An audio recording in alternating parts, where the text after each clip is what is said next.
Welcome to the Traveling with Kristin podcast, your destination for travel tips, living abroad advice, and insights that help you experience life in foreign cultures. If you're interested in slow travel, living abroad, or a digital nomad lifestyle, you're in the right place. I'm your host, Kristin Wilson, the author of Digital Nomads for Dummies and the host of Traveling with Kristin on YouTube. Thank you for traveling with me today, and let's see where our journey takes us.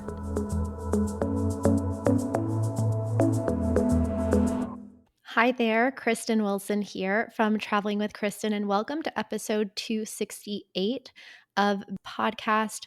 I am so excited to welcome our guest, Lauren Razavi, today. Lauren is the Executive Director of Plumia, an innovation lab that aims to build a country on the internet.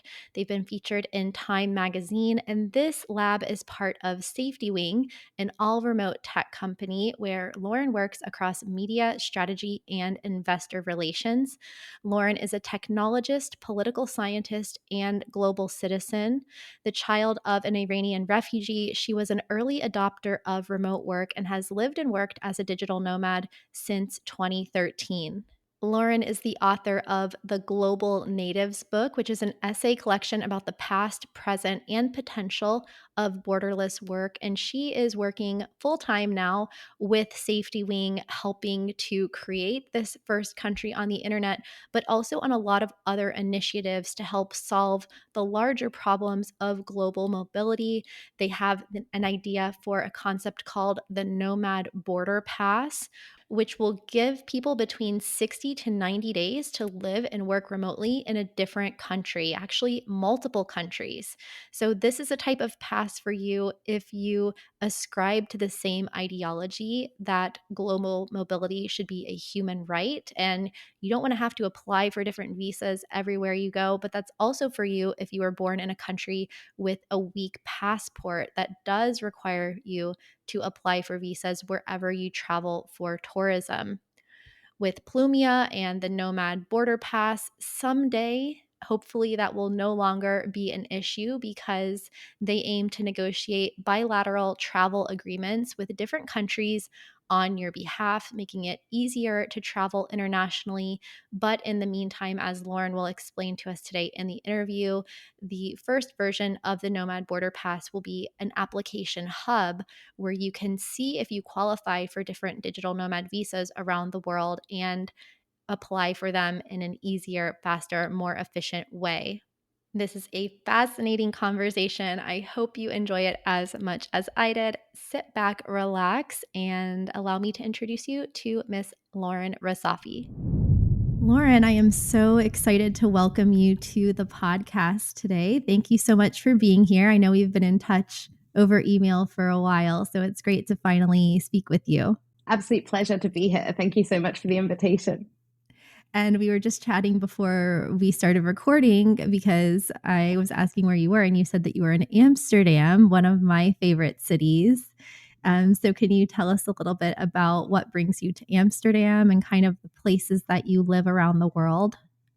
Sure. So I would say that I have kind of three home bases: London, Amsterdam, and Kuala Lumpur in Malaysia. And I guess I'm like a migrating bird. I like to be in Europe during the summer, and then I like to migrate Southeast Asia-ish for the winter because I'm not a fan of the cold. And so, yeah, I'm here in Amsterdam right now, one of my favorite places in the world. I really, really love this city, like being able to walk around, the kind of innovation culture, the fact that everything works so well, beautiful parks. It's a really great place to be, especially when the sun is out. And I think there's something really special, actually, about coming back to Europe in the spring, which is what I did this year, and just kind of seeing everybody come out of their winter hibernation. I think that's a really special time of the year. I always try and be here for that. Yes. Last time I was in Amsterdam, I left in November and everyone was going into hibernation. But I was there last May and it was beautiful weather, like so sunny. It was hot and it just had a different energy to it. Do you keep a base there or do you just rent a new place every time you come back? I tend to stay with friends in London and Amsterdam, although I have had apartments at various points in the past. And then in KL, I'm always renting a place. How much are the rental prices in KL? In KL, I usually spend somewhere around 1,000 US per month. And for that in KL, you can get a 1 or 2 bed apartment in a building with a gym and a swimming pool in a really central location. So I think it's a pretty sweet deal. That's what I've heard. There's a lot of buzz about Malaysia, and I know that Andrew Henderson from Nomad Capitalist talks about it a lot. I think he loves it there. I actually haven't been, but apparently the cost of living is really low. People speak English, everyone's really nice. Do you find that there's also a nomadic community there, or what brought you there the first time and what keeps bringing you back? Well, so the first time I ever went to KL, I guess was about 12 years ago now, 11 or 12 years ago. And essentially, it was just because I was married to an Australian. And so every time we went to visit his family in Australia, we would have to stop off somewhere. And I liked the idea of visiting KL rather than Singapore or Indonesia as kind of like the stop off point on the way. So we decided to give KL and Malaysia a go once. Absolutely fell in love with it. And then it became like our kind of regular place to go for a month or two each year. And yeah, that's kind of how I got acquainted with it. I do think there's a growing nomadic community now. When I first started going, nobody knew about it. Bali was the big destination in that part of the world. But actually now, especially with the Malaysian nomad visa, which I'm sure we can talk about a bit more, but I think is one of the best kind of offerings in the world right now. You're really seeing a lot more nomads circulate Malaysian cities, especially KL and Penang. And yeah, there's just like a growing community. It's very easy to meet people.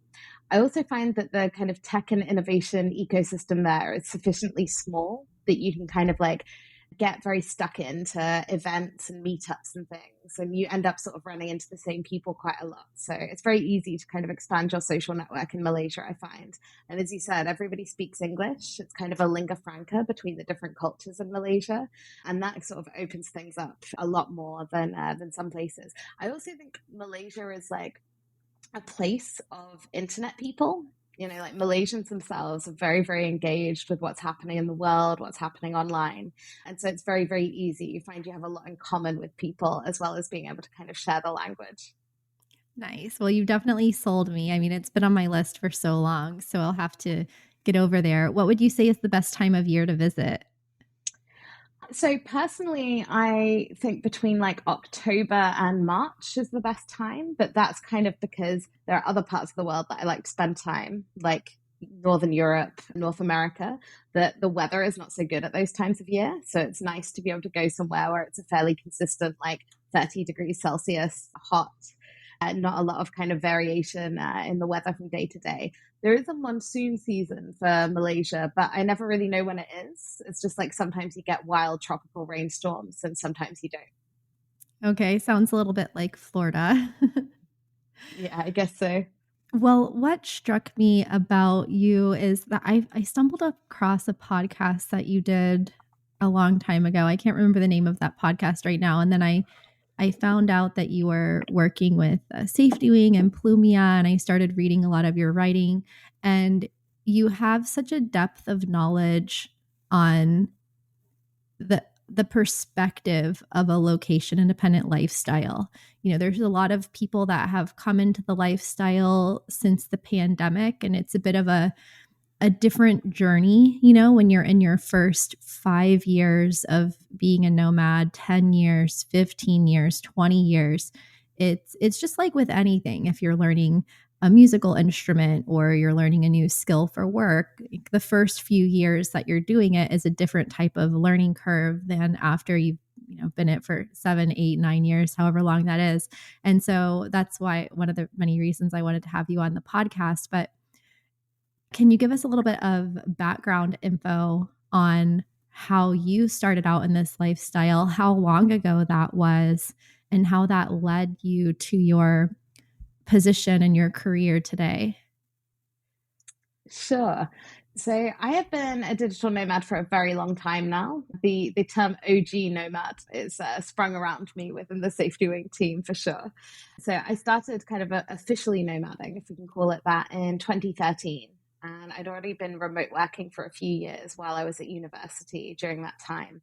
And I basically graduated and I was making sort of a career as a freelance foreign reporter and travel writer at the time. So I was already doing a lot of travel, kind of moving around the world, reporting on things that I came across and thought were interesting. And I decided to basically continue that lifestyle. So whereas I had a lot of friends who were moving to like London or New York to kind of start on the corporate ladder, I felt like that isn't what I wanted to do at all. I wanted to kind of go out and see the world. And even though I kind of like class that period as the start of my nomadic journey, it kind of goes back a lot further because my father is an Iranian refugee. He went from Iran to the UK in the 1980s after the Iranian Revolution. And essentially, he's like the youngest of seven children. And so my childhood was spent kind of traveling around to different places in the world to visit family because everybody fled to a sort of different country, but also sort of experiencing the Iranian culture, like the Persian diaspora within those different locations. So, in a sense, for me, sort of choosing the nomad lifestyle was not kind of a process of discovery and kind of being like, oh my God, this is possible. It was sort of a continuation of aspects of how I'd grown up. And as I mentioned, I was a foreign reporter and travel writer, working mainly with the Guardian newspaper, but also with like NPR and The Atlantic, like doing quite a lot for UK and US publications at the beginning of my career.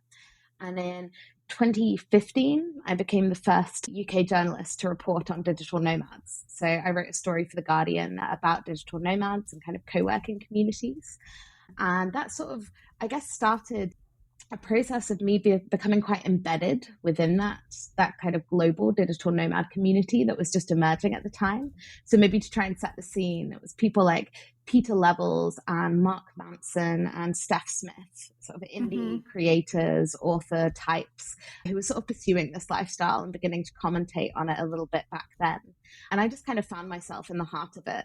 And for me, it was a really interesting process because I'd focused a lot at university and then afterwards on like work and craft, kind of like perfecting my craft of writing and trying to build a good career. And I sort of had this moment where it was like the intersection of my work and my lifestyle kind of coming together with a story for The Guardian. And I just knew that I wanted to kind of go deeper on what was happening. And then, so I continued in journalism for a few years. I went over into tech editorial. I worked for Google in a couple of different roles, one on Google Maps and then one as managing editor for the Future of Work. And was just kind of like, I guess, straddling these two worlds of media and tech and learning as much as I could along the way. And I think it was in 2018, I was first approached to write a book. I was approached in the same month by a publisher and an agent, completely independent of each other, who were like, hey, you should write a book on digital nomads. And the book that they kind of wanted at that stage of things was How to Be a Digital Nomad, the kind of how-to guide. And I personally had like a really strong reaction to that. I was like, I don't really have anything to say about that. My opinion on kind of how to be a digital nomad is essentially get on a flight, book an Airbnb for a month, see how you get on. I don't really have like a book's worth of like insight and knowledge to offer on that topic. But that's really when I started to think a lot more deeply, because as somebody who had written for a long time, sort of worked in the kind of journalism world and had also done a creative writing master's, I knew that I wanted to write a book, but I didn't want to write that book. So it sort of set me on this path of like, well, what is the book that I want to write if it's not How to Be a Digital Nomad? And that sort of led me at the end of 2019 to leave my job at Google to write a book. And the book that came out of that period is called Global Natives. It's on Kindle and all that, if people want to check it out. I also have a Substack newsletter of the same name. But what it kind of ended up being was an exploration of, I guess, like the past, present, and potential of borderless work. So trying to kind of get beneath the skin of like what an individual can do and the kind of how to do it. And instead really looking at like what's happening in the world that has enabled this kind of lifestyle and what are the implications for the future. So for me, this was sort of a process of, I guess, learning more about my own identity as somebody who comes from this kind of family that's a diaspora family with a refugee background, and then kind of recognizing my own passport privilege in the ability to kind of live this lifestyle that I was living. And so, yeah, I wrote the book, and the book kind of led me to Safety Wing. So the CEO of Safety Wing, Sondre, read the book and essentially said, hey, you've done a great job at articulating problems in this sort of area of global mobility. Do you want to come and join the company and start building solutions to some of those problems? And I mean, how do you say no to an offer like that? I was obviously completely on board. And that's how I came into Safety Wing, where I'm Executive Director of Plumia, which is essentially the innovation lab, which is focused on building a country on the internet as the ultimate mission, but for now is very focused on this global mobility portion. So trying to unlock more global mobility rights, more ability to move freely around the world for as many people as possible. That's so fascinating. And I love hearing how you felt called to write this specific book. I think that so many people they know that they're on the planet for a reason, but it's very difficult to discern what that reason is. And that's for a lot of other reasons, how we get disconnected from our purpose for being here. And if you had written the book on how to become a digital nomad, it's unlikely that Sandre would have reached out to you. You had to be talking about these other bigger questions and problems. And then on the other side of the spectrum, I had implanted in my brain that I had to write a book on how to become a digital nomad from back in probably 2012, 2013. And so it was like that was my path to write that book, and your path was to write this book. And now here we are having this conversation. It's so funny. And I also followed Peter Levels and Mark Manson and Steph Smith. We actually have an interview with Steph on this podcast I can link to in the show notes, but it's because there were so few people talking about it. And I wish I would have seen your Twitter back then or found your book, because I would have been following you for the past, 10 years. But let's talk a bit about global natives. What are the biggest problems that you presented in that book? And have there been any solutions? Have you and Sandre and Safety Wing, I know you're working on a lot of solutions, but what are the solutions that you're working on to the problems that you presented in that book around mobility? Yeah, so I'll start by just saying something about what Safety Wing does, because I think it sort of sets the context for the rest of what I'd like to say. So Safety Wing's company mission is to build a global social safety net. So we started with travel insurance, and then we moved into health insurance.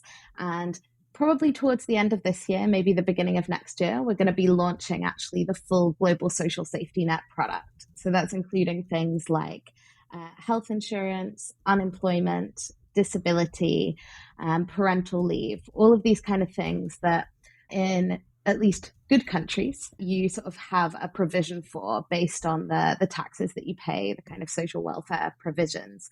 We're building that as a global subscription service. And obviously our early adopter kind of customers are digital nomads and remote workers. Within that remote worker category, many of them are expats. So, have a need for these kind of borderless products that we build. So that was very much the mission that Safety Wing was on when I joined. I think the company was around 20 or 30 people at the moment that I joined. It was founded in 2018. I joined in 2021. And essentially, I came in to start developing solutions around global mobility issues. So fundamentally, the thing that we want to do with our global mobility work is sort of unlock borders to stop the world kind of operating on this principle that the coincidence of your birthplace determines your life opportunities, and instead to kind of like open up that space so that more people are able to pursue the digital nomad lifestyle and are able to kind of like have the same rights given that they have the same internet connection. That's kind of the group, the area that we're kind of working on. The ultimate sort of 10-year vision, which we have in our roadmap slated for 2032, so that was 10 years after 2022, we sort of set this as a goal, is to develop a new global passport that works at borders worldwide. But I kind of came in needing to get to know this new company, and with that as a very big mission, like on the horizon, I was like, all right, how are we going to do this? It's very good to have the like long-term vision, but how do you start today towards that vision other than talking about it, which I think is useful, as in to do the thinking and then do the kind of like sharing of what you've discovered is great. But you do actually need to build stuff as well, as in bring it to life. And that's something Safety Wing was extremely competent at already. It already brought to life this new kind of travel insurance for digital nomads, and then a truly global and borderless health insurance. So I did a lot of learning to understand the kind of very product-based framework that Safety Wing builds within. It's a very like Y Combinator kind of thing, which the company went through Y Combinator before I joined. But the idea of, okay, how do we develop a product that is relevant to kind of what people need, what people want today, and then how do we sort of turn that later into a fully functioning passport? And the concept that we kind of came up with is called the Nomad Border Pass, which we're also expecting to launch early next year. And essentially, this is a tool for people to be able to apply in one place, kind of a one-stop shop for digital nomad visas. And the vision is for us to be able to convert from being an application portal for existing nomad visas into actually being sort of a membership that allows you access as a digital nomad to many countries. So our first kind of MVP is to be that application portal for digital nomads to be able to sort of submit their information once in order to access a nomad visa and then be able to apply for many other visas.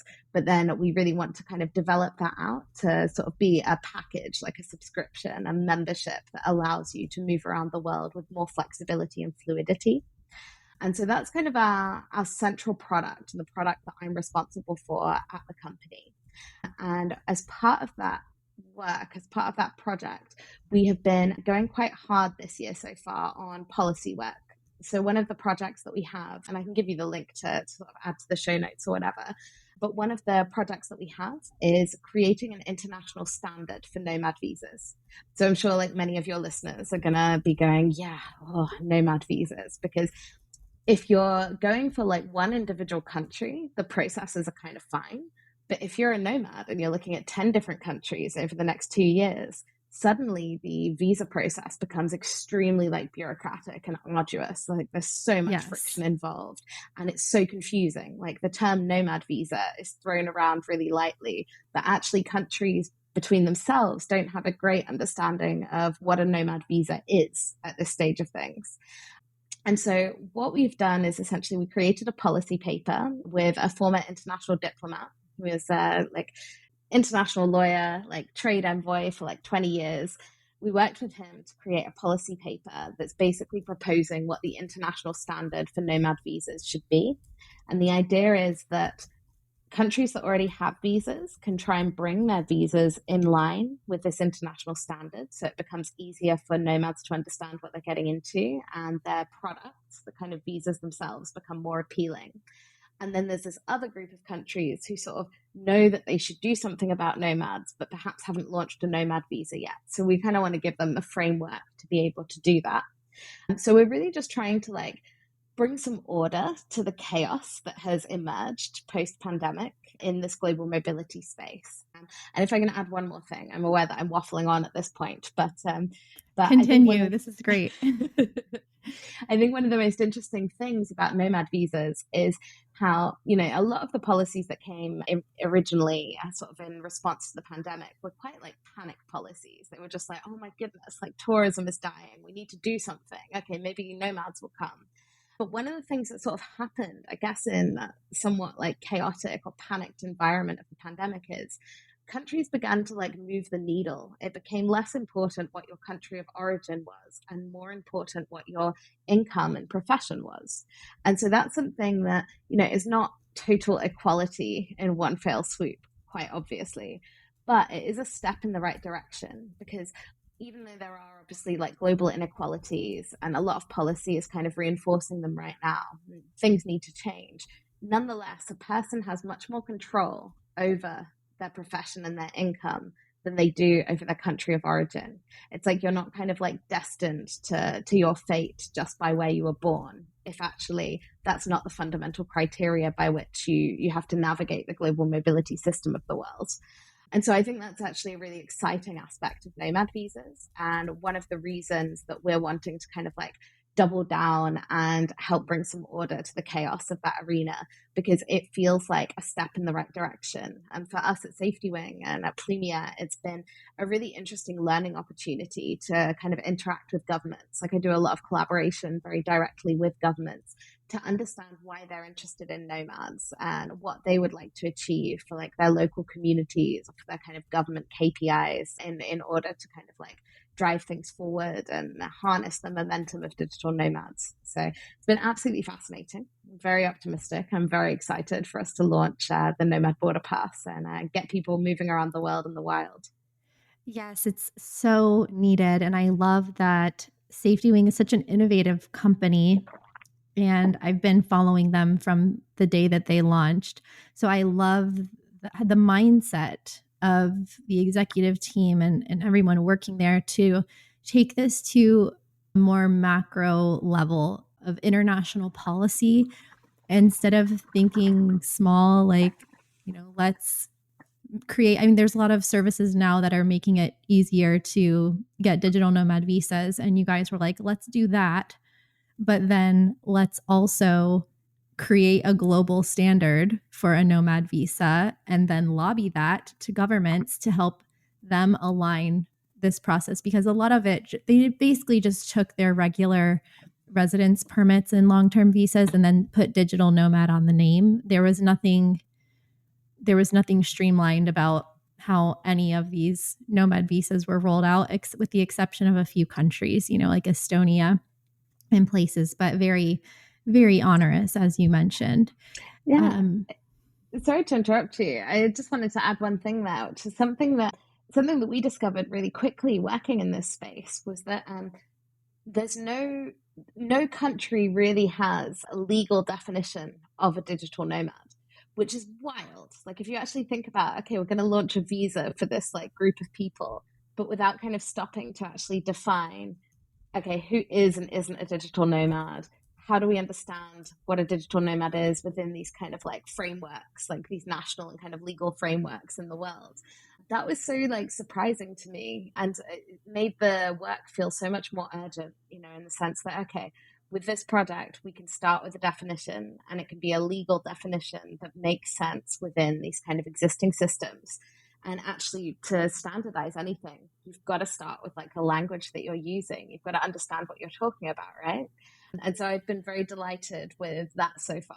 Like there's a story coming out in Business Insider at some point this month, that's sort of talking about this issue of like the definition of digital nomads. But I've been really, really happy with the reception that we've had from governments and multilateral institutions on that. Because again, I have to reiterate that my colleague Rambod, former international diplomat who worked with us on this policy project, has been absolutely phenomenal, like really, really fantastic at helping us kind of bridge the gap between how, I guess you could say, how remote workers, digital nomads, tech people think about this space with how sort of status quo legal systems, governments, kind of how stuff works in the world today, like how these two worlds work and how they can interact.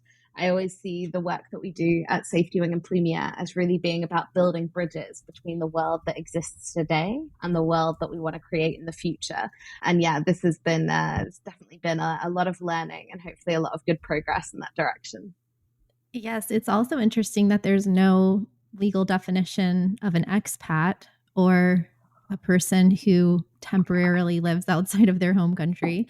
What is the definition that you guys came up with that is this, new ideal, generally accepted definition? It's hard to Okay, define something that spans every age group, every country, every background of person and culture and job title. It's really something else. for sure. So rather than doing some like half-assed response from memory, I'm actually getting the policy paper up so that Okay.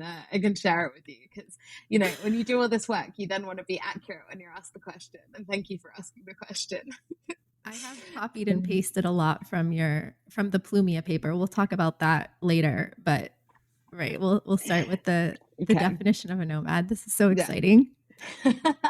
It's exciting for me as well, because it's the first interview I've done since we launched this. So it's the first time that I can actually like full on refer to it. This is So, another thing before I forget to ask you this.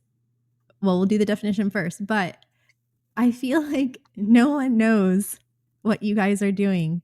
Like I'm sure you have a plan for public relations and promotion, but Is it intentional that you're doing this behind the scenes before getting like a bunch of media attention around it? Like, yes and no.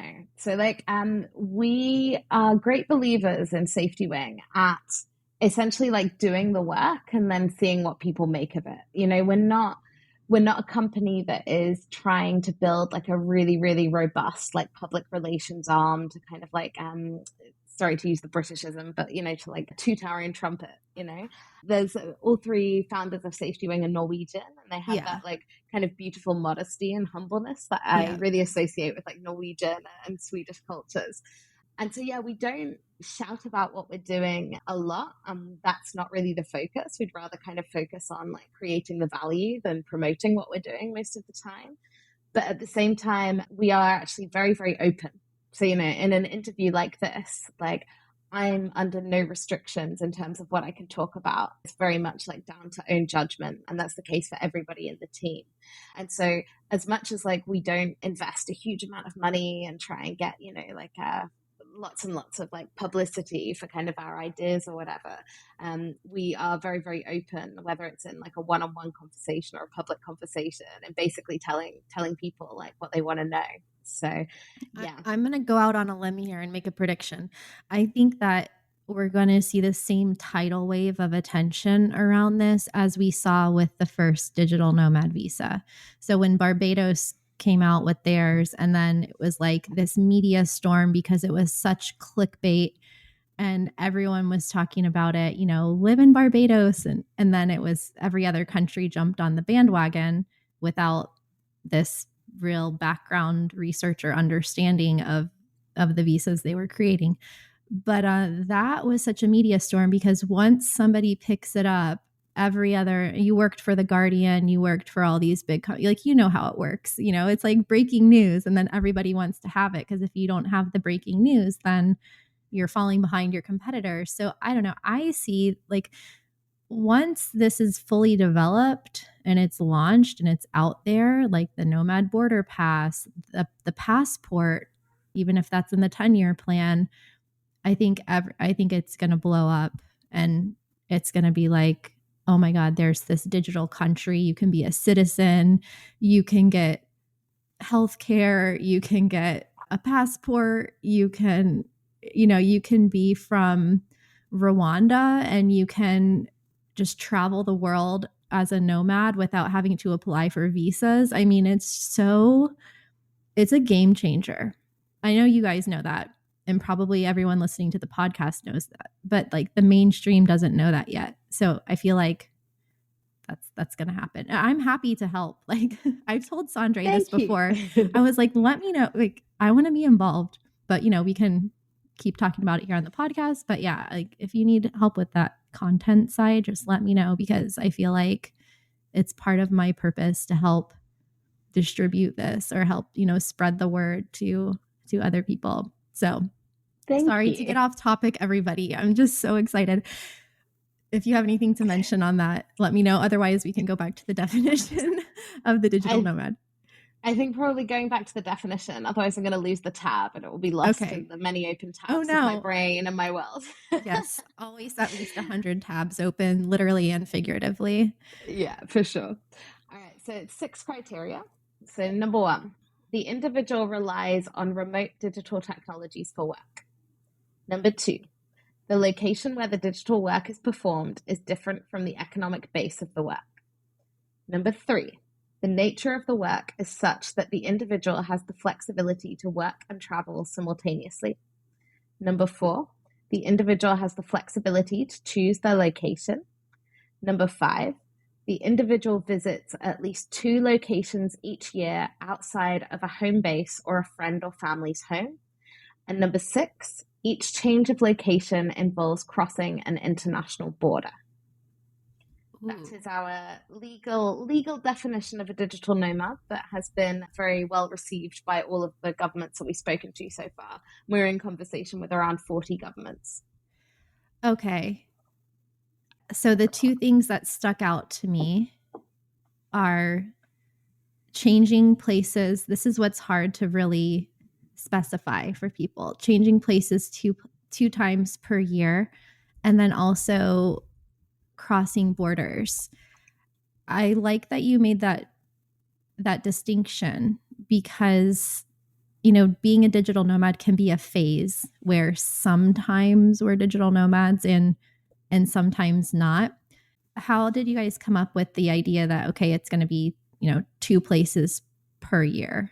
Some people change one time per year, some people change 20 times per year, but I'm sure a lot of thought went into that. And then also having it be international makes sense because we're talking about global mobility and travel.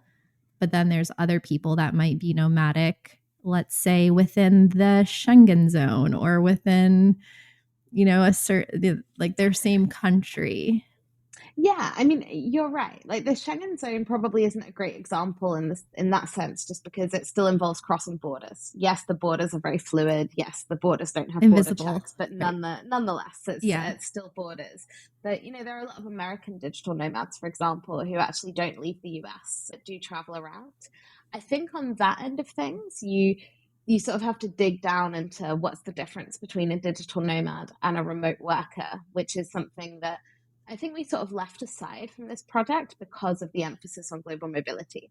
I think it's like there are many ideas that are relevant to any conversation that you're having, but it's kind of like, what's the outcome that you're going for?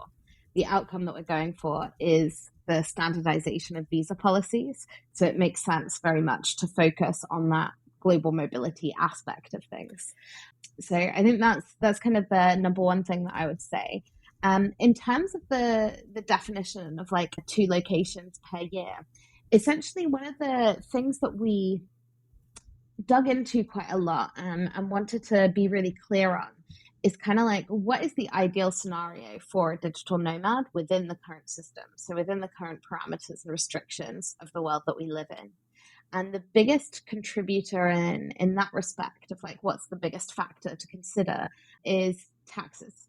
So global tax policy has not kept up with the times at all in terms of how people are living. You find a lot of nomads in this situation where they're like, I'm paying taxes to a country I spend maybe 7 days in per year, but like I have to be registered somewhere. And you're sort of in this strange zone with it, where it's like, okay, so I pay my taxes to a place that I actually have very little connection to compared to other places. How does this make sense? But the reason I bring up tax in terms of that defining of at least 2 locations per year is because generally speaking, and it's hard to speak generally about taxes, but I'm going to give it a try. But generally speaking, if you are less than 6 months in a place, you are not automatically a tax resident. So that was a big criteria that we kind of looked at in terms of, okay, so at the moment, let's be real, most nomads are traveling on tourist visas still. Like digital nomad visas are not the norm because they're complicated, because they are sort of, in a lot of cases, designed for like a 12 or 24-month period. But actually, most nomads are not really looking to spend that amount of time, especially all at once, sort of a continuous 12 or 24-month period in a country. And so we wanted to kind of look at, all right, what's the sweet spot between tourist visa and nomad visa? What does it look like for a nomad's needs to be met, but also for countries to be able to kind of like gain the benefits of nomads being in their place? And so essentially we came to this, all right, to move from, if you have a powerful passport, you generally get 90 days in a lot of places. If we could double that, that would resolve a lot of visa runs. That would make nomads' lives a lot easier. And that would keep us below the automatic tax resident kind of challenge that's in there. So in terms of 2 locations per year, essentially that means that you're fitting this criteria of being a nomad rather than being an expat. So I would say if you're spending 12 months in one place or home basing in one place, that's sort of a more of an expat relationship with that place than it is a digital nomad relationship. So I feel like there was sort of a defining criteria that we had to come up with of like who is and isn't a nomad. And this is obviously very important for governments and the kind of legal side of things to understand where nomads fit in. And so yeah, that was the rationale behind the 2 places per year. Okay, that makes a lot of sense actually with the 180 days, and also that a lot of digital nomads aren't looking to stay somewhere for 1 year. If you're staying for 1 or 2 year, that does put you into the expat category, in my opinion, even though there's no legal definition on that. What are some of the other elements of the ideal digital nomad visa as far as the process for standardizing it across countries? So, on a very basic level, it is about standardizing it, just in the sense that if you say, I'm going to get a digital nomad visa, for it to not be, well, that's 6 months in Argentina or 6 months in Uruguay, Or but it's 5 years in Spain, or yeah, or yeah. 10 years in Thailand, to try and like Yeah. make it a lot more understandable what a digital nomad visa is, like intuitively, for those kind of visas to come with a set of rules that really kind of like make sense for a digital nomad. I think that's like super, super important, because at the moment we're in this situation where countries, kind of national governments, have come up with these policies without an eye on the end user, who is completely global in their perspective. So they're not looking at one visa, they're looking at the whole kind of landscape of it. So that was really like kind of front of mind in terms of encapsulating the goal, I guess, of the project. In terms of the nomad visas themselves, so you wanted to know about the kind of the features of sort of the ideal nomad visa. That was kind of the direction of your question, right? And the application process, which I assume could be Yeah. done online. But Yes. So, okay, let me speak to that point first, actually. So, we essentially looked at all of the digital nomad visa application processes, and some of the like very janky moments where it's like, for this visa, you have to go in person with cash to a bank in the country to pay the fee to then get your visa or whatever. We kind of looked at all of this, and we were like, okay, there's a lot of similarity between what all of these countries are doing, with a few sort of edge cases that have weird extra requirements. So we sort of looked at everything. We brought it down to the basics of like, what information do immigration authorities want in order to admit somebody on this kind of flexible visa like into the country. And then we designed that.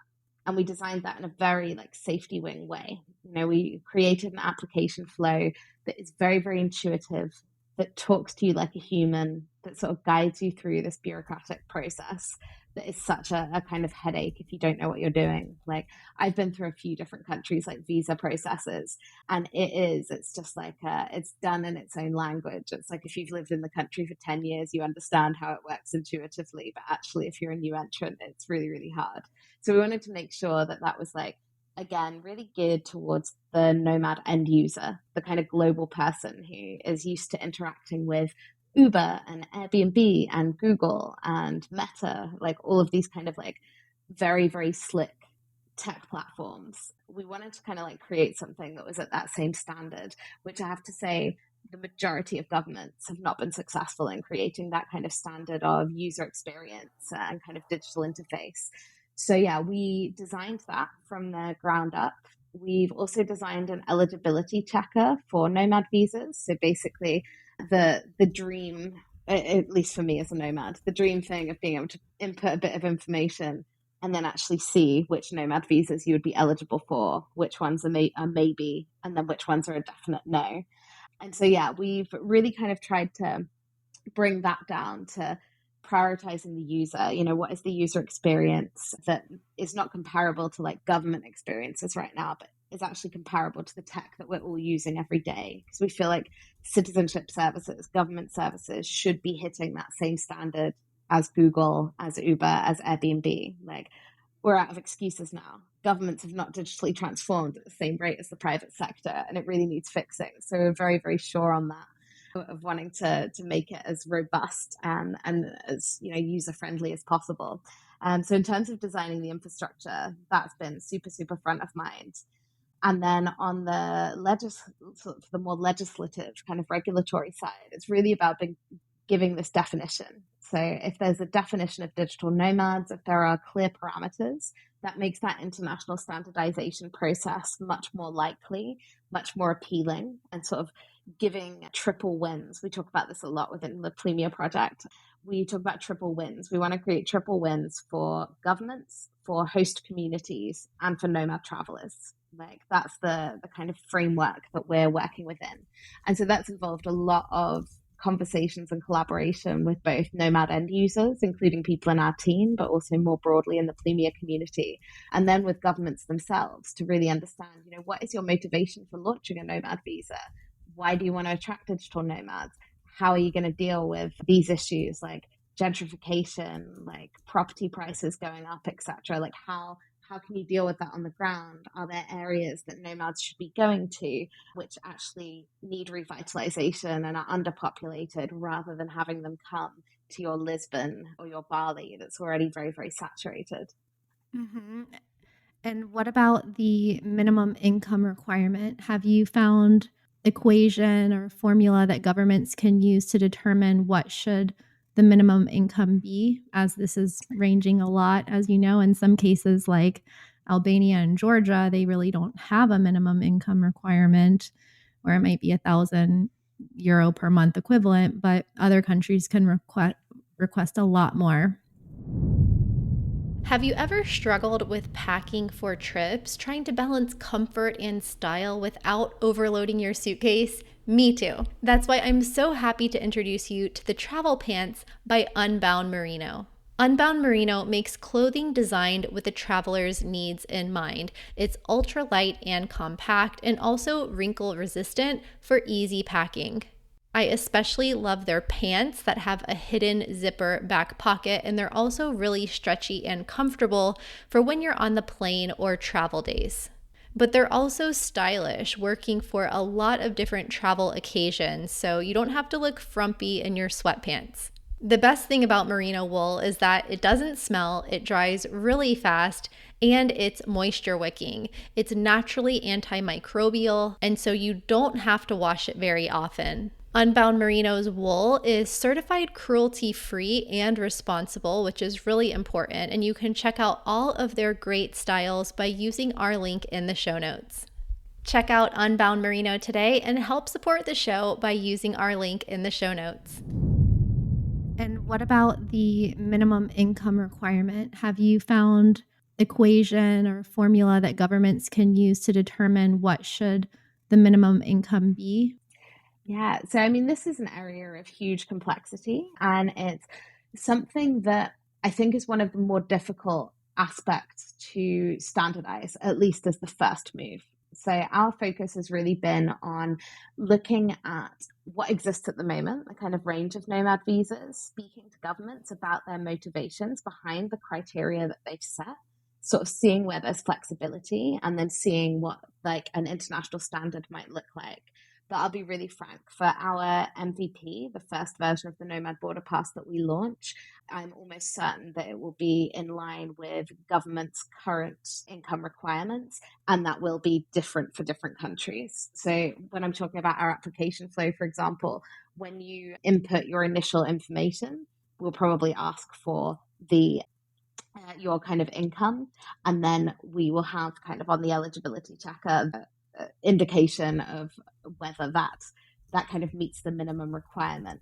However, a big part of our kind of move towards the passport ultimately and the sort of internet country vision more broadly is to actually be establishing diplomatic relations with other countries. So, right now we're collaborating as a private sector tech company with governments to kind of find these triple wins for the key stakeholders involved with nomads coming to a place. But then the idea really is that we're developing these relationships of trust and collaboration with governments so that we are then able to kind of like be a voice for the nomadic community to say, okay, do you know what? Japan, South Korea, your income requirements are too high. Actually, you need to kind of think about, I'm not necessarily saying this, I should be careful what I say. I'm free to say anything, but I also like need to have taste over what I'm saying. But with countries that do have the higher income requirements, two examples being Japan and South Korea, I think that the best way to kind of resolve that for the nomadic community and bring those down is to essentially make the systems and the incentives kind of more robust for everybody involved. So I'm sure there is flexibility for those income brackets for a lot of countries to be brought down, but a lot of that is actually to do with a tightening of strategy for that individual country. So if a country doesn't know why it's trying to attract nomads or what success looks like, which is something we encounter quite a lot, where countries have, somebody in a government department has been told they're responsible for nomads. They've launched a visa and they've done amazing stuff with like very small budgets and very few resources. Like that's great. But also there's like a lot more to kind of do to really kind of eke out those opportunities, especially for local contexts, as much as we're advocating for international standardization of global mobility tools, i.e. nomad visas, we're not advocating for every country having the same strategy for nomads. So to come back to Japan as an example, Japan has a bunch of rural areas that are pretty much abandoned, that Japanese taxpayers are not very happy about having to like pay for the upkeep of abandoned houses in rural parts of Japan. It's like, okay, that's a problem for that country. It's not a problem for every country in the world. But for Japan, that's something they need to solve. All right, how do we get nomads who want to come to Japan? According to Nomad List, Japan's still nomads' number one country in the world. How do we get people to come, but not get them into the center of Tokyo or Kyoto, and instead kind of get them into these areas where Japanese taxpayers can be happy, the Japanese government can be happy, and nomads themselves can have an amazing experience. So just a little example of kind of trying to find those triple wins. Yeah, I was thinking that sounds like a triple win to me. Maybe creating digital nomad villages in places that need an economic boost. And that would also mitigate a bit of the negative impact of the gentrification of very popular tourist destinations like Lisbon, like Bali, because of nomads, which I think still as a percent of tourism arrivals, I don't think nomads are having a huge impact in these places, but long term we will. And that will definitely be an issue. What's your perspective on the digital nomad gentrification? This seems like this is a question I've asked almost everybody on the podcast, and no one seems to have an answer because it's such a complex topic. I mean, there's definitely positive and negative impacts that nomads have when we go to places, but for sure, we're spending more on rent, we're spending more on food. We're just acclimated to a higher cost of living in many cases when it comes to your stereotypical tech worker from Austin or San Francisco moving to Vietnam or somewhere in Southeast Asia, although there are digital nomads from all different countries.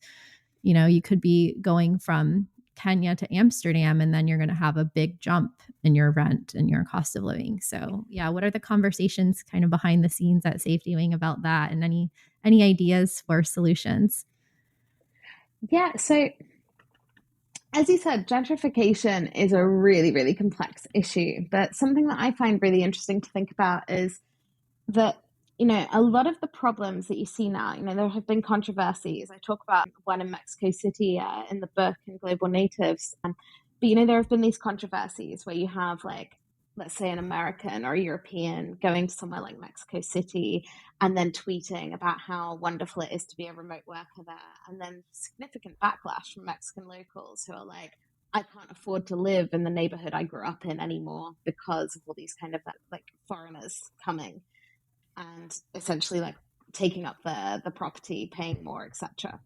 And in that kind of scenario, what I find quite interesting is that the majority of Europeans and North Americans, this was certainly the case at the beginning of the nomad movement. I think it's becoming less the case now, but it's still somewhat the case.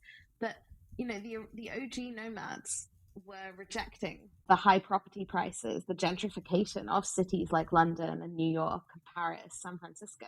That's what actually compelled them to go and give the nomadic lifestyle a try instead to begin with. And so now we sort of encounter the situation where the places that they've arrived in vast enough quantities in some places now that that's having an impact on local people and sort of bringing that gentrification effect to other places. Now, you mentioned digital nomad villages before. Like, I'm sure Gonzalo Hall, who created the first ever digital nomad village in Madeira. He's a good friend of mine. We have a lot of like ongoing discussions about what's happening kind of in the world of nomads. And I really agree with one of his distinctions, which is to make a distinction between digital immigrants and digital nomads. Because actually, on the ground, somewhere like Mexico City, the same in Portugal, actually, the countries have been victims of their own success in opening up global mobility and, in particular, long term residency to people from overseas. Now, part of the strategy for Portugal was to attract young people who'd fled after the financial crisis to other European cities back as well. It wasn't just foreigners. But nonetheless, you end up in this situation where essentially government policies that are designed to attract not digital nomads, but digital immigrants, i.e., people who are going to move, become expats, and have a long term relationship with that place. Um, a number of countries, Portugal and Mexico included, have been so successful in doing that that actually almost too many people have come and local people are feeling the impact. Now, when I think about that whole kind of scenario, I just recognize that policies need to be designed really carefully to look after all of the stakeholders involved. So, one of the problems, one of the reasons that we do see backlash in places like Portugal and Mexico is because the governments gave very sort of liberal policies to try and attract people. And then they were very successful, but they didn't necessarily do that next stage of policy work, of planning, of strategy to make sure that actually the local layer, if you bring people from elsewhere globally into your place, what actually happens on the ground? How do we create regulations that mean that local people can still afford to live in the place and it doesn't just become overrun with immigrants or nomads, digital immigrants, digital nomads? And so, yeah, I just think that there's more work to be done there. I do think people like Gonzalo are doing really amazing work on that local layer part, of like, how does this actually work on the ground? There are also like examples that we can kind of copy paste might be too strong, but like perhaps copy paste and remix for different destinations. For example, here in Amsterdam, the city of Amsterdam regulated against Airbnb. So unless you have a license, which has a cost associated, which means you have to be doing it as like a real legitimate business, etc. If you don't have a license, you can Airbnb your home for only 30 days per year. And that's something the city of Amsterdam negotiated with Airbnb. They literally got together around a table and said, okay, here's what we're trying to solve. Here's what you're trying to do. How are we going to handle this? They came to an agreement. Obviously took a long time, as these things do, but they came to an agreement. And now that is actually built into the Airbnb platform.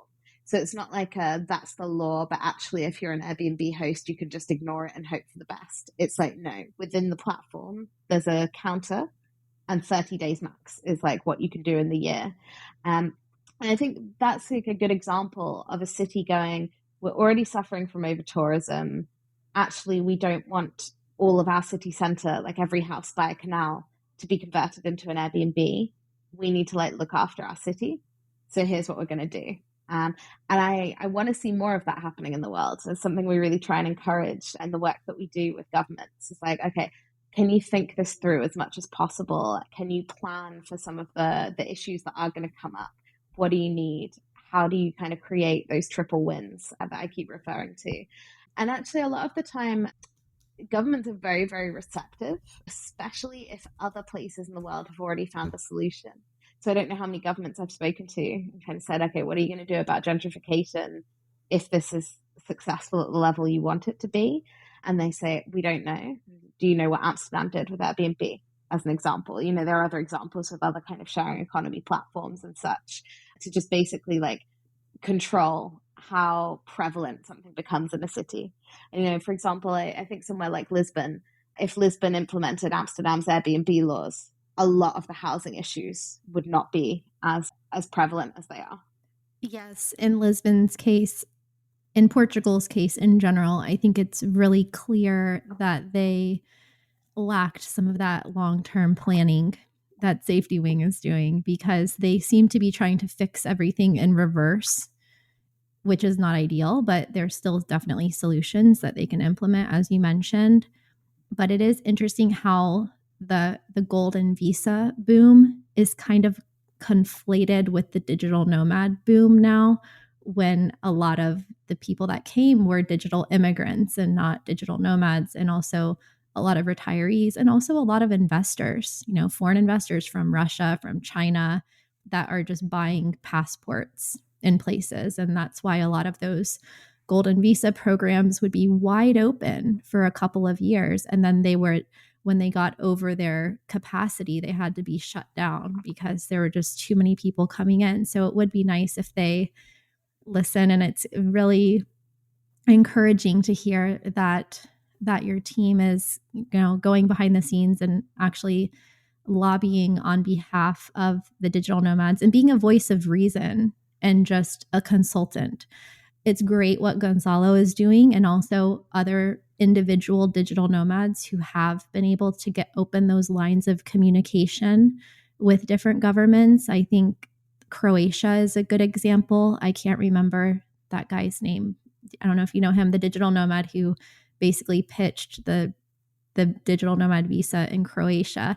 But there's so many digital nomads now that there does need to be some kind of organizing body around us, because we're millions and millions of people from all these different countries, and having self-starting individuals going to the government of Brazil and the government of Croatia or the government of Portugal, like it's not going to have as big of an impact as an organization or group of people from different organizations that are coming together with a coordinated strategy. And if anyone can do it, then it's definitely the digital nomad community, because we get to draw on people's expertise from so many different backgrounds and people who have been individually affected by these policies because they were born in a certain place and they couldn't travel.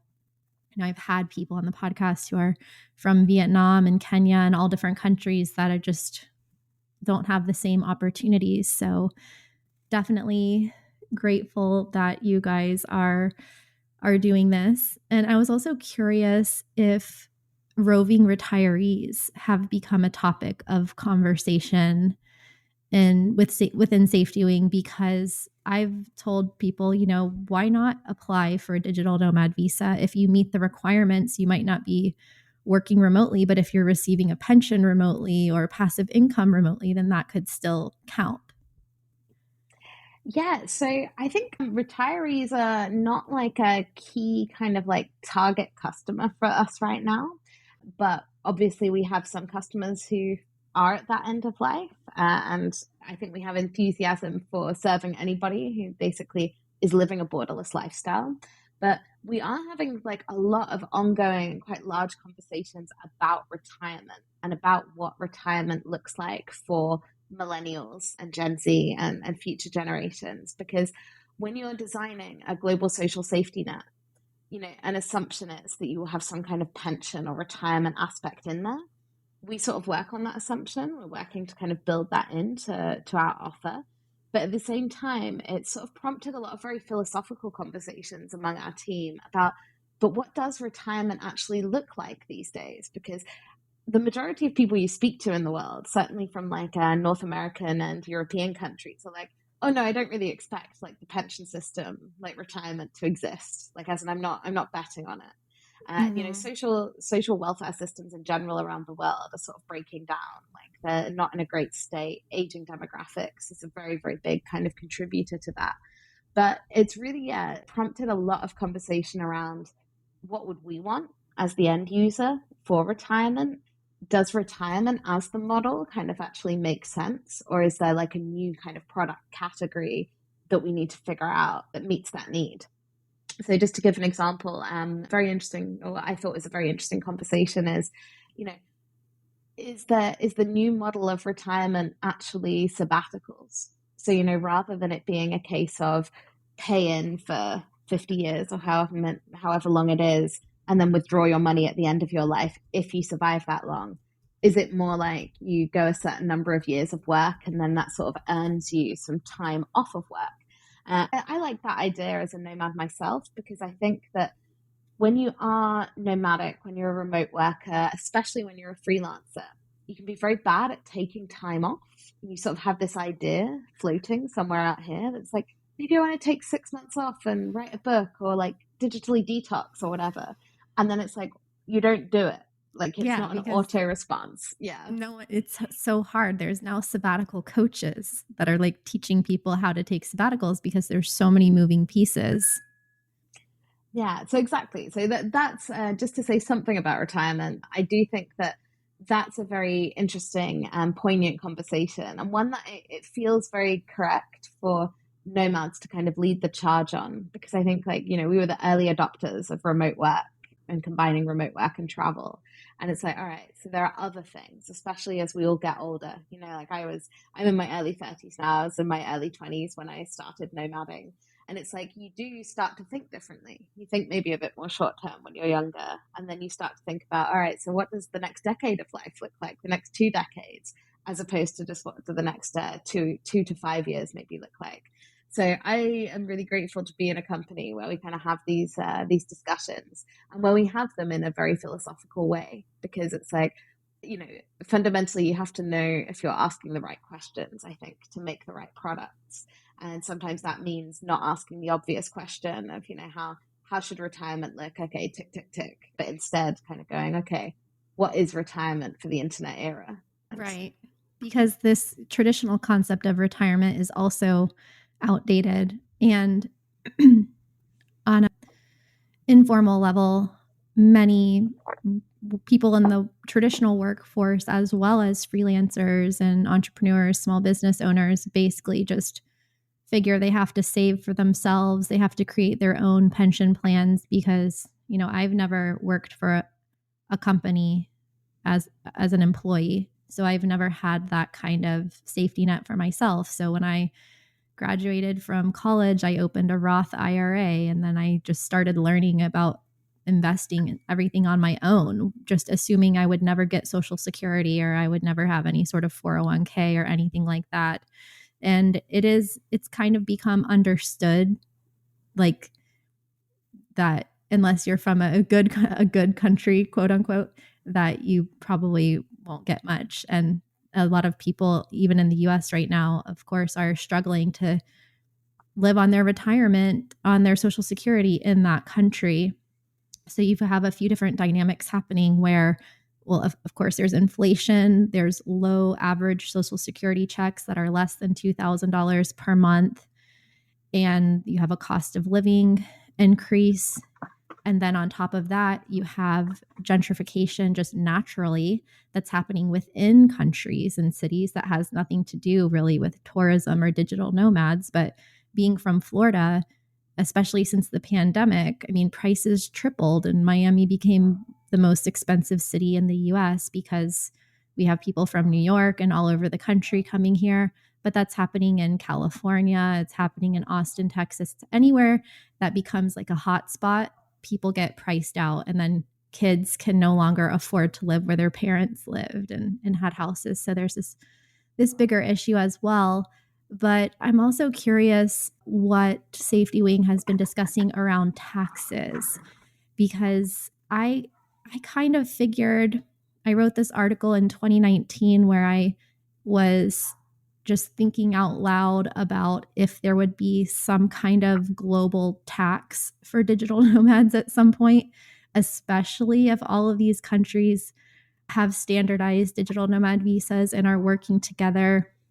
Of course, there's a lot of people right now who are able to pay zero taxes legally in many cases, although I don't think that was intended by any governments to let people just pay zero taxes. So, do you think that will there be some kind of tax if you become a member of Plumia and that goes towards your retirement or sabbatical account? Or do you foresee, from Safety Wing's perspective, do you think that countries are going to start to work together to kind of prevent digital nomads from being taxless, stateless citizens? So I guess the first thing is that I think it's really important here to make distinctions between different types of taxes. So I think we're all guilty of this. We all talk about tax like in the abstract, as if it's one thing, right?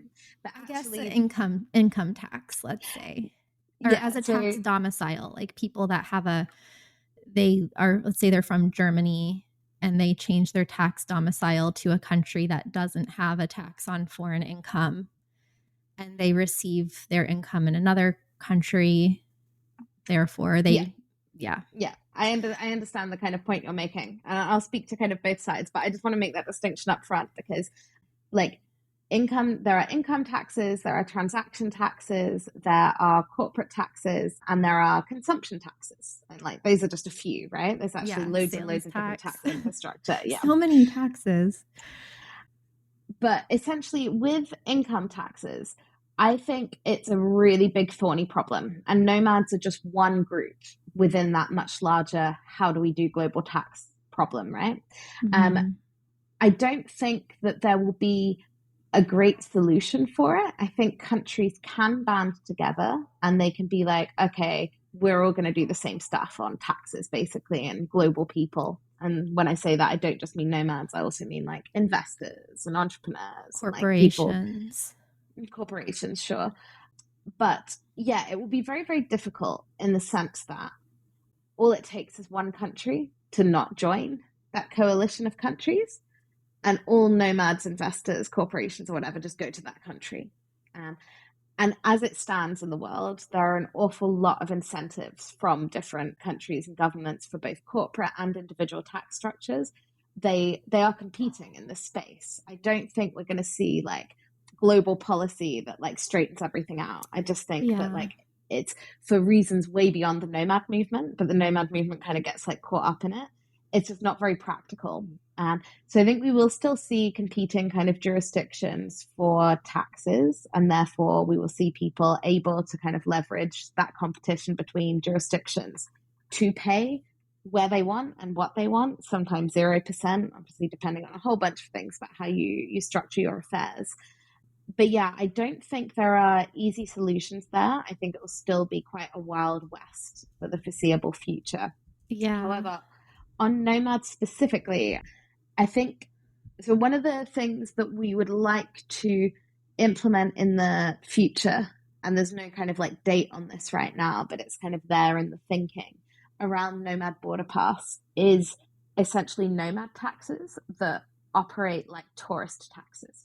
So at the moment, for example, if you come here to Amsterdam, you stay in a hotel, you're going to pay, I think it's about €3 per night, in addition to the cost of your hotel stay and everything. You're going to pay about €3 per night that you stay in Amsterdam as a tourist tax. And so that's fairly common in like tourist centers worldwide, as in places that are popular with tourists, you tend to be paying that.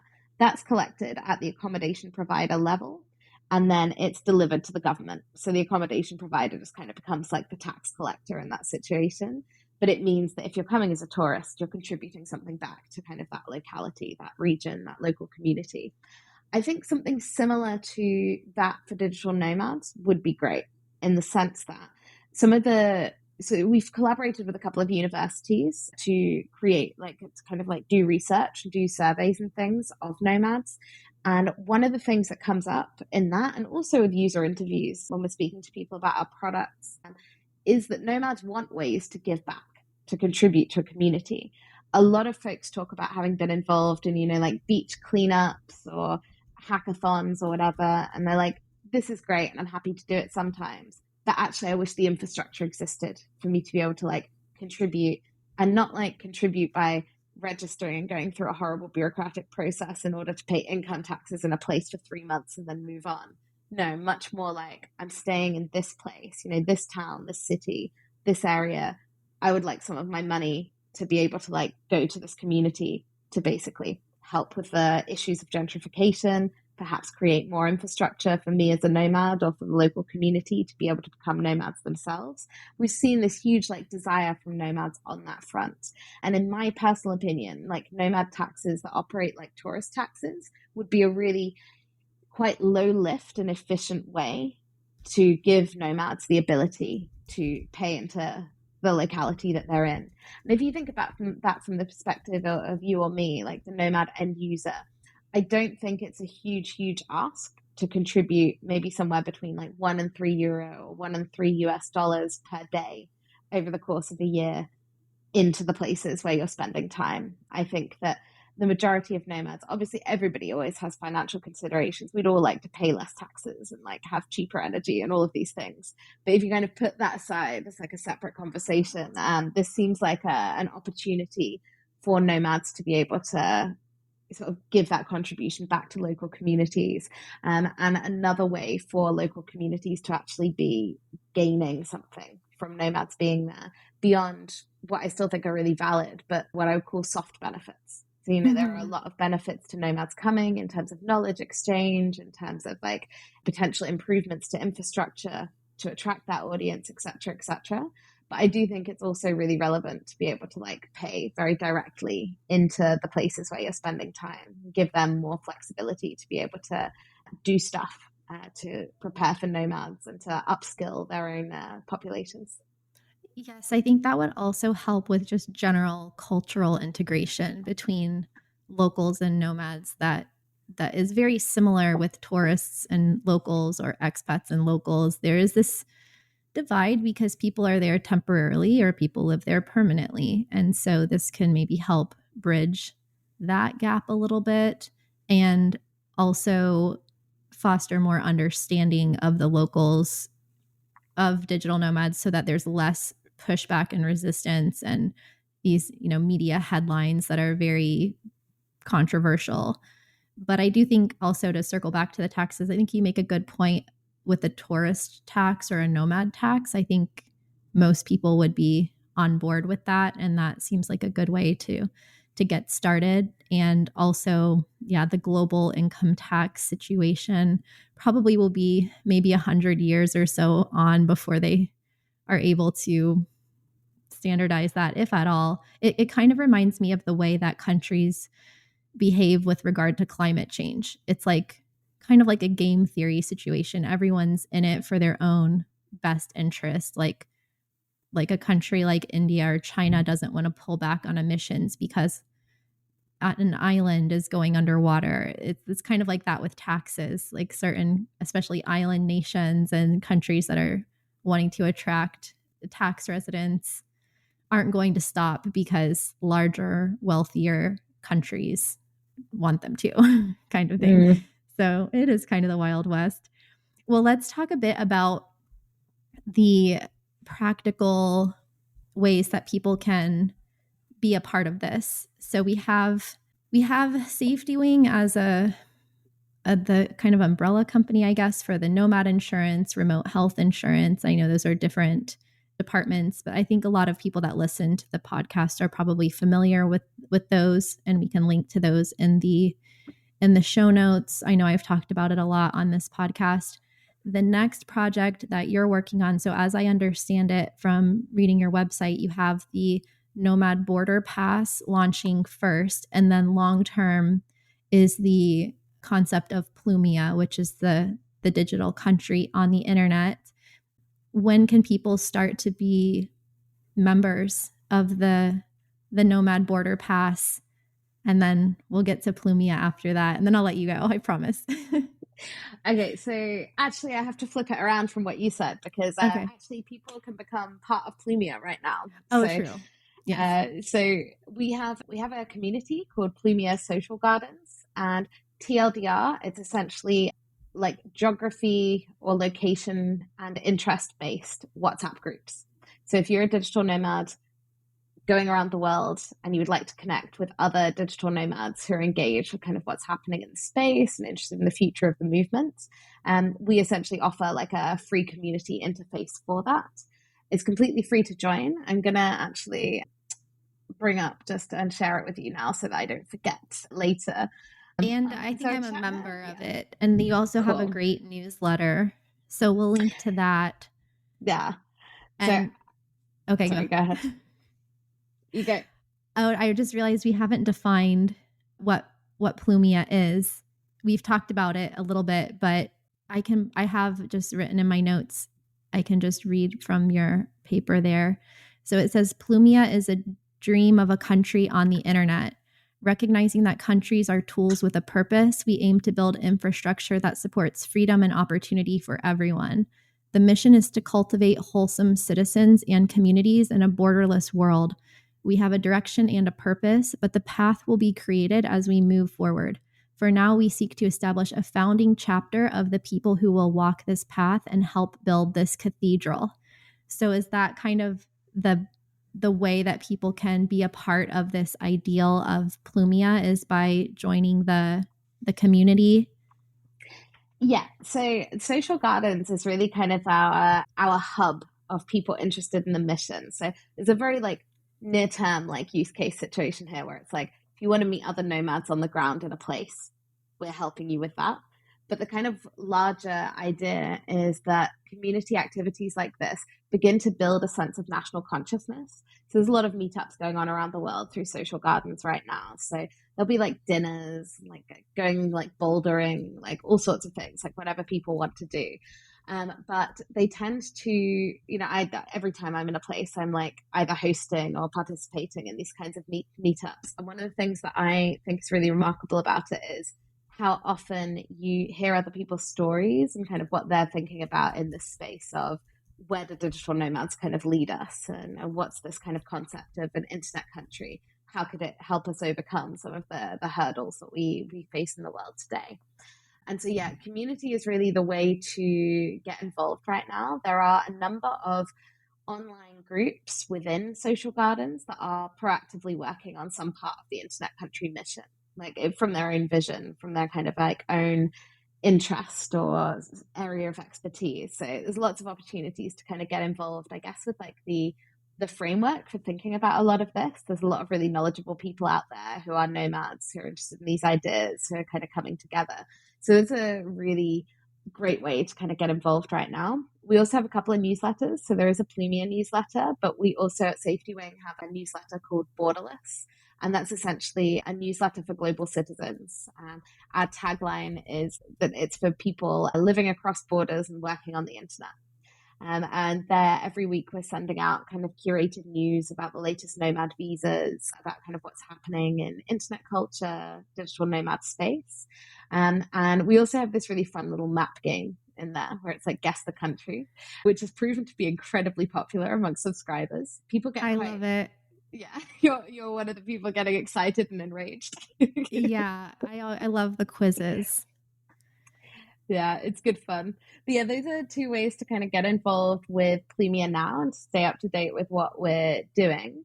And then the other aspect of things was Nomad Border Pass. So Nomad Border Pass, we're expecting to launch early next year. And one of the best ways to kind of keep up with that would be to join Plumia Social Gardens and or the newsletter, or to generally connect with Plumia and Safety Wing on social media. So you'll find us on like LinkedIn, Instagram, YouTube. Come and find us. We will try and do our best to shout about what we're doing, even though, as we said at the beginning of the conversation, we're perhaps not as good at that as we could be. Okay, and what will the first version of Nomad Border Pass look like? Do you have any info on countries that might be included in that pass, or the cost, or is it still too early?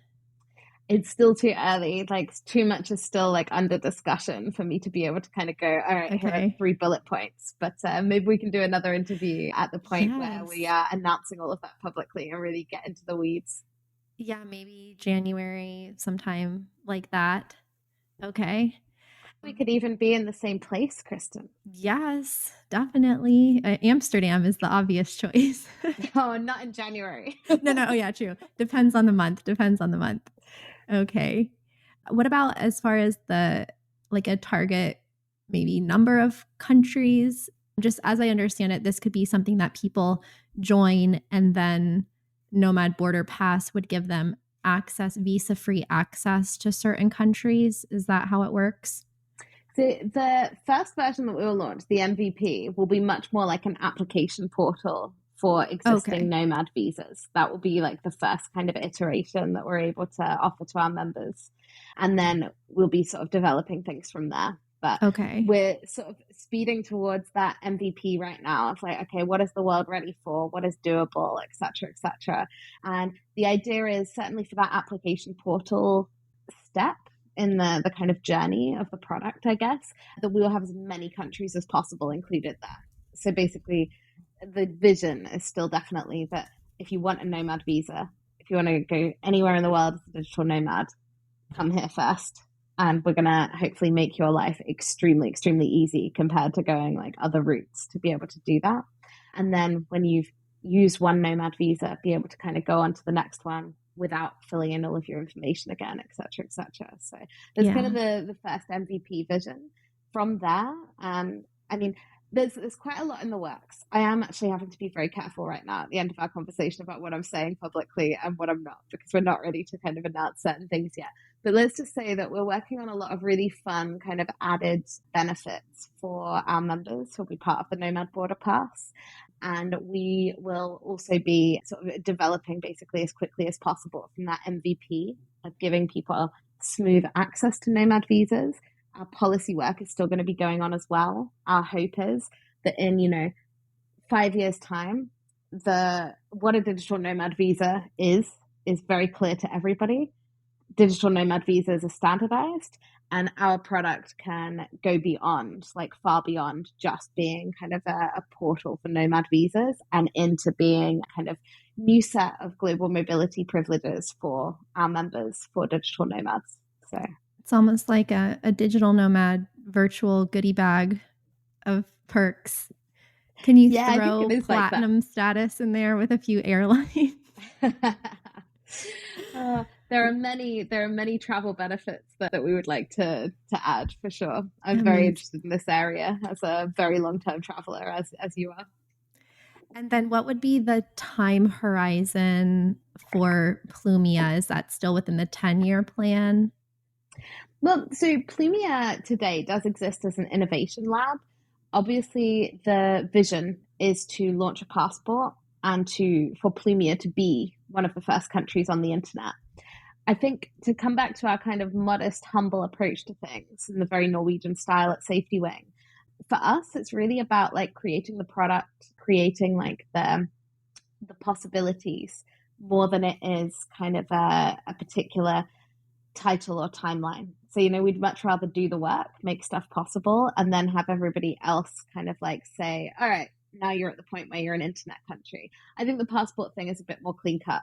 It's like, have you developed a passport that allows someone to cross a border? Like that is a yes, no, right? Mm-hmm. Internet country, I sort of imagine the way it will unfold is that others, possibly media, I don't know, people who know about things, will call us an internet country and kind of tell us that we've reached that point. But we're really, I guess, down in the details of like what does it actually look like to deliver on a vision like that, and then really trying to do the work in those separate pockets to then kind of bring the overall vision of an internet country and being able to offer citizenship services holistically to life. But I should also say, I do also have to say that, one of the thorniest parts of a country and building a country on the internet is in fact the social safety net. Like there's a lot of very hard stuff to figure out in there in terms of like economics and what ifs, et cetera, et cetera. And actually within the next year, we will have launched that. That will exist. And the intention with our social safety net product is actually that it's sort of plug and play for other internet country projects as well. So, we are one of probably around 50 projects in the world today that are in this kind of network state or internet country space. And our hope is, since we're the only ones who have developed a social safety net, the only people working on that, that actually all of those other projects will be able to kind of plug and play our social safety net and offer that to their internet country citizens, to their members as well. So it's my hope that we can kind of move the whole space forward through that innovation, through the social safety net. And that sort of opens up a lot more possibilities for other country-like things that you can do in both the short term and the long term. So it's like a social safety net API. I suppose so. That's a good way of putting it. That is so cool. I'm curious, Lauren, how do you and the team think about this as changing people's global identities? You mentioned that, with people getting digital nomad visas and being a part of these countries that they're going to, contributing to nomad taxes and joining social gardens, it's creating a sense of national identity that links nomads from all different countries and age groups and backgrounds. So yeah, how do you see, is this more than a subculture? Is this creating a national identity of people that are connected digitally and in their outlook and worldview? Yeah, for sure. I think it's probably relevant to say that a conventional country is a group of people who share geography, who are connected by geography. An internet country is a group of people who are connected by ideas and beliefs and values, not by geography. And so that's really where I see kind of what we're doing fitting in. It's kind of like, okay, what does this next configuration look like, where actually we are connecting people based on kind of common values, ideas, beliefs, rather than on arbitrary geography. And so I am very excited for that. I think that nomads already have a sense of national consciousness. I say that as somebody who's been doing this for more than a decade, and I am always having like dinner or drinks with a nomad somewhere in the world, and kind of always like taking in what I'm learning.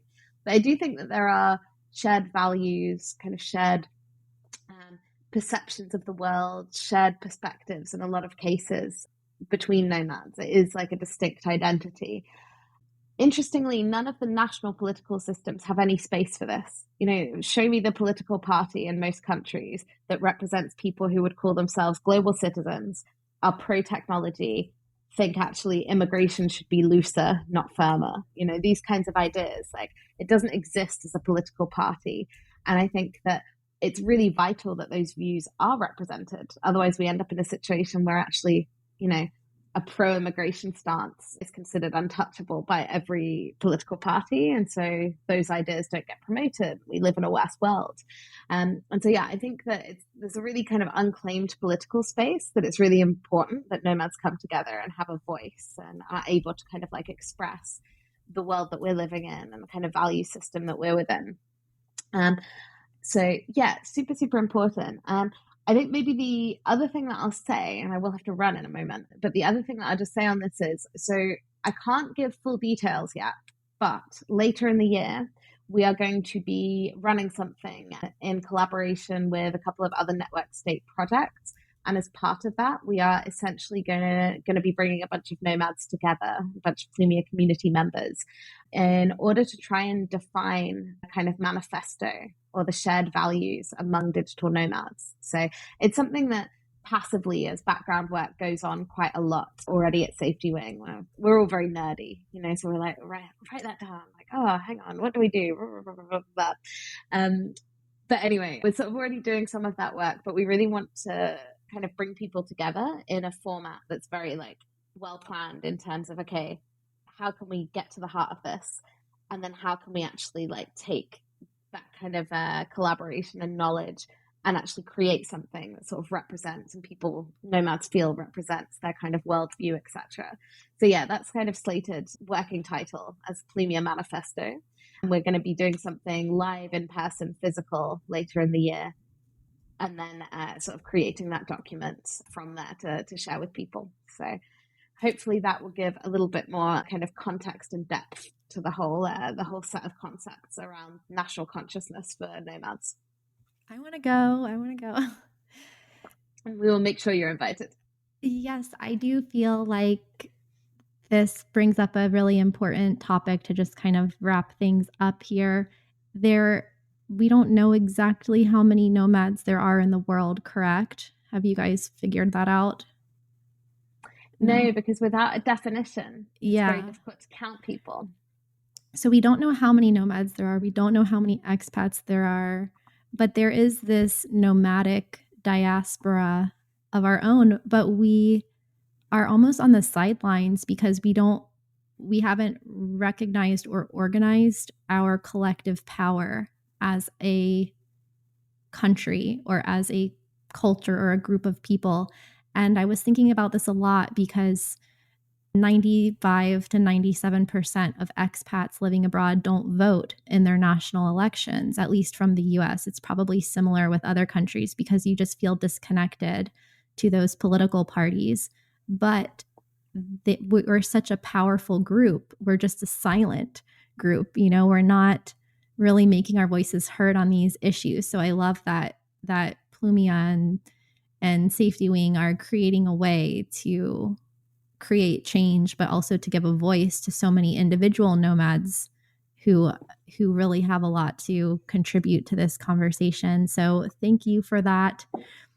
Would you say that global mobility is a human right in 2024 and beyond? I definitely would. So interestingly, and maybe this is a nice point to end on actually, but like, the UN Charter of Human Rights, it protects the ability to move within borders, but not across them. And we are entering a time right now of climate change really creating new problems in terms of refugee crises. Like if we look at the next few decades, like this is 100% going to happen, and not just in emerging economies, but also in advanced economies. We're entering this terrain. And the idea that our human rights kind of infrastructure has not kept up with the reality that actually it's not meaningful for somebody's like right to mobility to only be protected within borders. It needs to be protected across borders as well.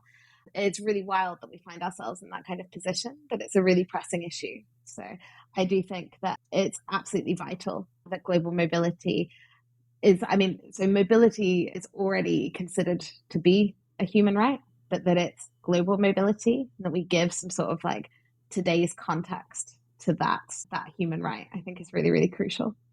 I just got chills. Love it. Thank you so much, Lauren. I know we could talk for days about these topics, so really appreciate your time. We'll link to your book, Global Natives. We'll link to Social Gardens, Plumia, everything. But where can people also connect with you directly, sign up for your newsletter, social media, all that great stuff?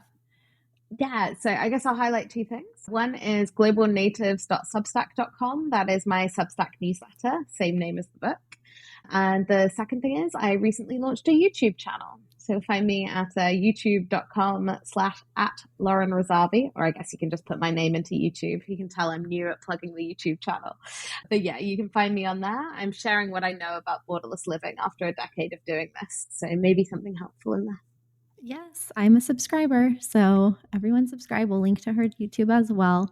Well, thank you so much, Lauren. This was so enlightening. And say hi to the team for me. Keep doing what you're doing, and we'll be in touch. Thank you so much, Kristin. It's been a pleasure. I hope you enjoyed my conversation with Lauren. I learned so much, and speaking with her really made me think about a lot of different bigger picture issues that are facing nomads and all global citizens. So, as usual, we will link to everything that we talked about in the show notes. Make sure that you sign up to Social Gardens and get on that email list for the Borderless newsletter. You'll receive it every week. Fascinating stuff happening there, and also connect with Lauren on social media. I just want to thank Lauren and the founders of Safety Wing and the whole team at Safety Wing and Plumia and Nomad Border Pass for all of the work that they're doing to create a global social safety net, work that they've been doing for many years now. And I just have so much respect and admiration for everyone on the Safety Wing team. So thank you to them for all of their work. And thank you for being here today to spend time with us and being a part of this conversation. I hope you get more involved. Check the show notes also for our links to Unbound Merino and Safety Wing Insurance as well. And I'll see you here again 2 weeks from now on August 20th for another brand new interview.